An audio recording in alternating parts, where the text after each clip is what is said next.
அப்படி என்ன ஸ்பெஷல்? நம்ம எல்லாருமே கோரப்பிரசத்துல பிறந்தவங்க தான், அதனாலதான் நம்ம அவங்கள அம்மான்னு கூப்பிடுறோம். அப்ப அவங்களுக்கே அவங்கள பார்த்து பரிதாபம் வந்து இவங்களோட இந்த குவாலிட்டிஸ்க்காக நம்ம பெருமைப்படணுமா இல்ல வருத்தப்படணுமா? கிட்டத்தட்ட ஸ்டாக்ஹோம் சிண்ட்ரோம் மாதிரி. நம்ம அம்மாக்கள் அந்த சூழ்நிலையில அப்படிதான் வாழ்ந்திருக்காங்க. தினம் வர சூரியன் மாதிரி வந்தா சுட்டா மறைஞ்சா ரிப்பீட்னு ஆட்டோ மோட்ல போயிடுறாங்க.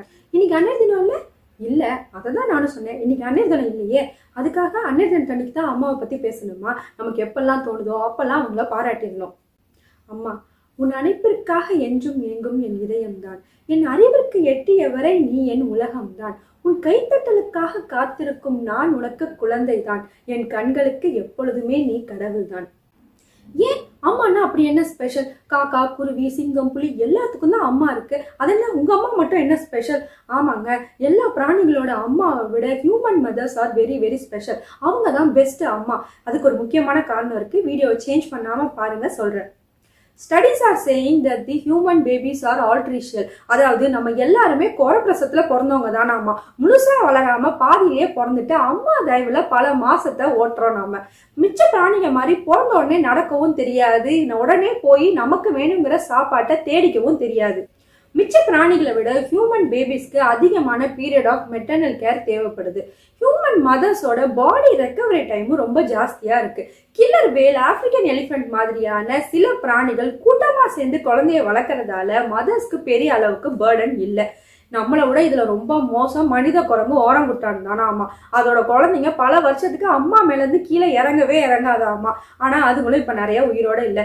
இப்ப ஒத்துக்கிறீங்களா? Human mothers are more special than any other mothers in the world.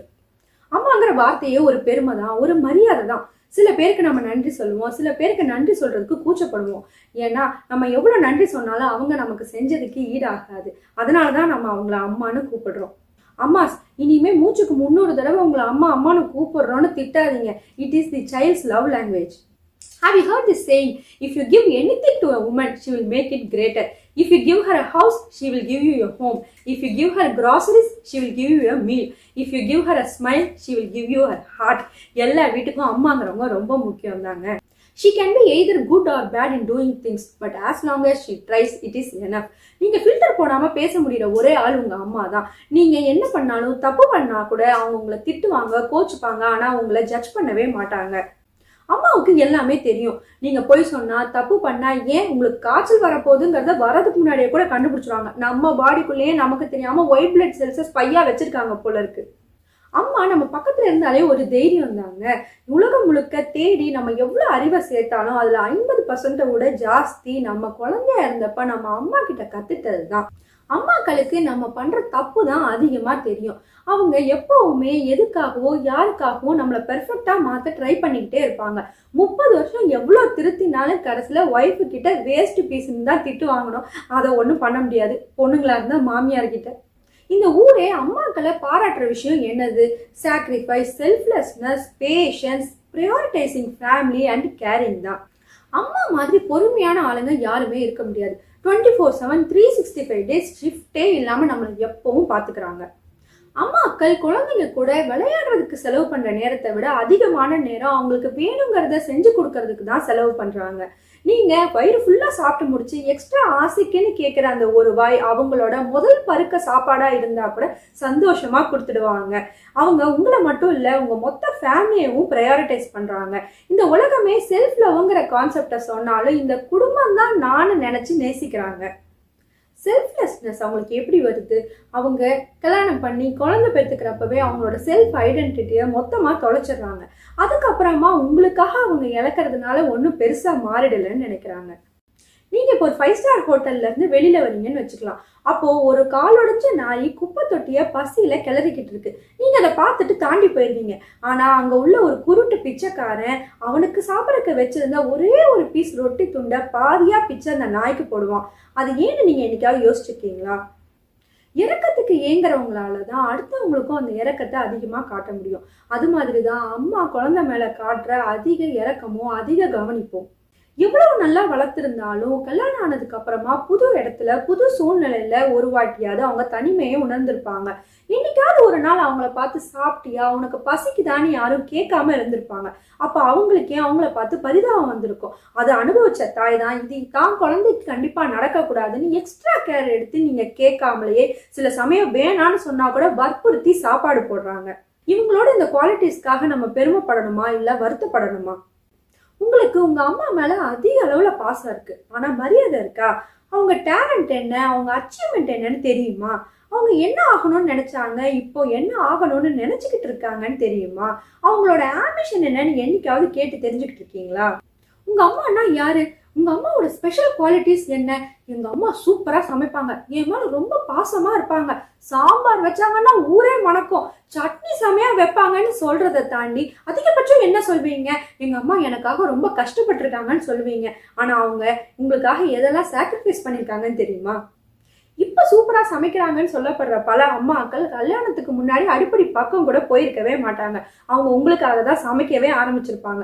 நீங்க எதெல்லாம் உங்க அம்மாவோட தனித்திறமை நினைச்சுக்கிட்டு இருக்கீங்களோ அதெல்லாம் உங்களுக்காகவும் உங்க குடும்பத்துக்காகவும் கத்துக்கிட்டாதான் இருக்கும்.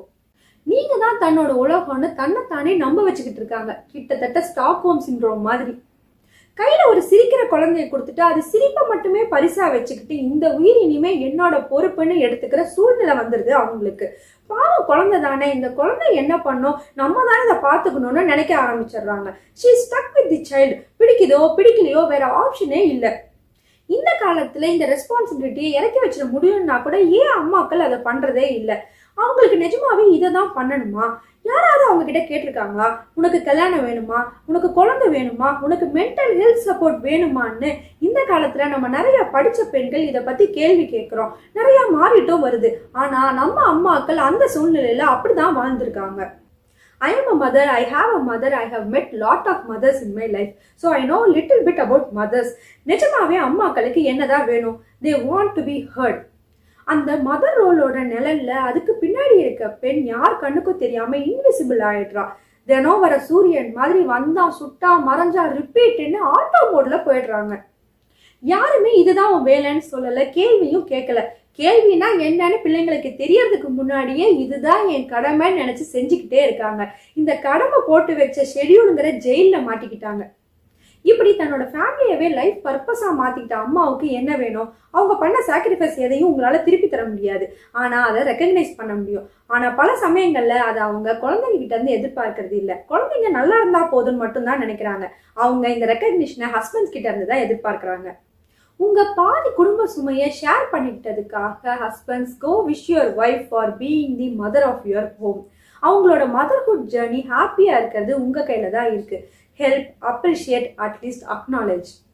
For all the sons and daughters, அம்மாக்கள் எப்பவுமே குழந்தைங்களை அவங்கள ஒரு பகுதியா தான் பாக்குறாங்க. நீங்க பதிலுக்கு அவங்களுக்கு ஏதாவது செய்யணும்னு நினைச்சீங்கன்னா அவங்கள நீங்க உங்களோட எல்லாமுமா பார்க்கலனாலும் பரவாயில்ல, அவங்களையும் உங்களோட ஒரு பகுதியா பாருங்க. You are part of her, she is also part of you. அவங்களுக்கு நீங்க ஒரு கிளைன்னா அவங்க உங்களுக்கு ஒரு வேறு. But this is Norcal Janani Girl, Northern California Janani Ponne. I know one of the few people who watches my video till last is my mother. Happy birthday, Amma. I really respect what you have done for me.